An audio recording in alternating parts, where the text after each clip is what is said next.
ذوالحجہ میں روزے رکھنے سنت ہیں، اور یہ کتنے دن کے روزے ہیں؟ یعنی ذوالحجہ میں کون سے روزے ہیں؟ اللہ کے نبی صلی اللہ علیہ وسلم کی بعض بیویوں سے یہ روایت ہے کہ ان رسول اللہ صلی اللہ علیہ وسلم کان یصوم 9 من ذی الحجہ، اللہ کے نبی صلی اللہ علیہ وسلم ذوالحجہ کے 9 دن روزہ رکھتے تھے، ذوالحجہ کے 9 دن روزہ رکھتے تھے۔ 10واں کیوں نہیں؟ 10ویں کو کیا ہوتا ہے؟ عید ہوتی ہے، اور عید کے دن روزہ رکھنا جائز ہے؟ جائز نہیں ہے۔ تو اللہ کے نبی صلی اللہ علیہ وسلم، یہ نسائی کی روایت ہے اور صحیح روایت ہے کہ ذوالحجہ کے 9 دن 1 سے لے کر 9 تاریخ تک، 9 کو عرفہ ہوتا ہے، تو 1 سے لے کے 9 تاریخ تک اللہ کے نبی صلی اللہ علیہ وسلم روزے رکھا کرتے تھے۔ معلوم ہوا ذوالحجہ کے 9 دن روزہ ہوتا ہے، اور یہ اللہ کے نبی صلی اللہ علیہ وسلم سے ثابت ہے، لہٰذا یہ سنت ہے۔ 3، عرفہ کی روزے کی کیا فضیلت ہے؟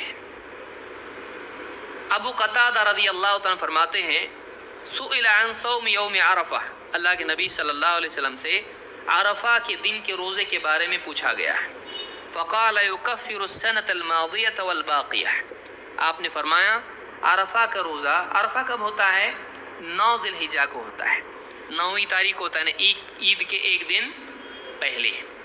تو آپ نے فرمایا کہ یہ عرفہ کا روزہ یکفر السنة الماضیة والباقیہ، پچھلے 1 سال اور اگلے 1 سال، 2 سال کے گناہوں کا کفارہ ہو جاتا ہے۔ 2 سال کے گناہوں کی بھرپائی یا مغفرت یا کفارہ، کمپنسیشن جس کو آپ کہتے ہیں، تو مٹا دیتا ہے 2 سال کے گناہوں کو۔ کتنے دن روزہ رکھنا ہے عرفہ کے؟ 1 دن روزہ ہے، لیکن کیا فضیلت ہے اس کی؟ 2 سال کے گناہوں کی مغفرت ہو جاتی ہے۔ وقال وسئل عن صوم یوم عاشوراء، آپ سے عاشوراء کے دن کے روزے کے بارے میں پوچھا گیا جو محرم کی 10 تاریخ کو رکھا جاتا ہے۔ فقال یکفر السنة الماضیہ، آپ نے فرمایا کہ پچھلے 1 سال کے گناہوں کا کفارہ اس سے ہو جاتا ہے۔ تو عاشوراء کے روزے سے 1 سال کے گناہوں کا کفارہ ہوتا ہے، اور عرفہ کے روزے سے 2 سال کے گناہوں کا کفارہ ہوتا ہے۔ اس کو امام مسلم نے اپنی صحیح میں روایت کیا ہے۔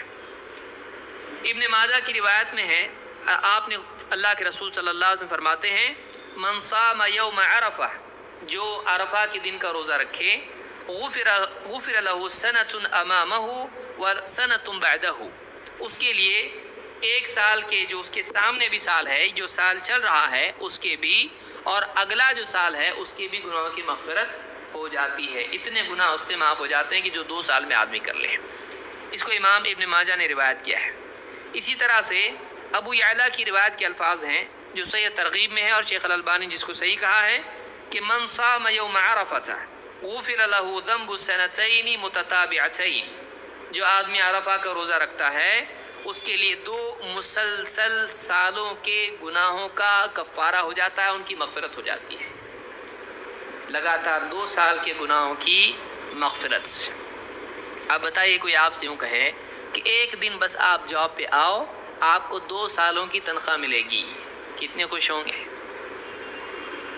تو آپ بتائیے یہاں پر 2 سال کے لگاتار گناہوں کی مغفرت ہو رہی ہے، 1 دن کا روزہ ہے عرفہ کا۔ اللہ ہم کو عمل کی توفیق عطا فرمائے۔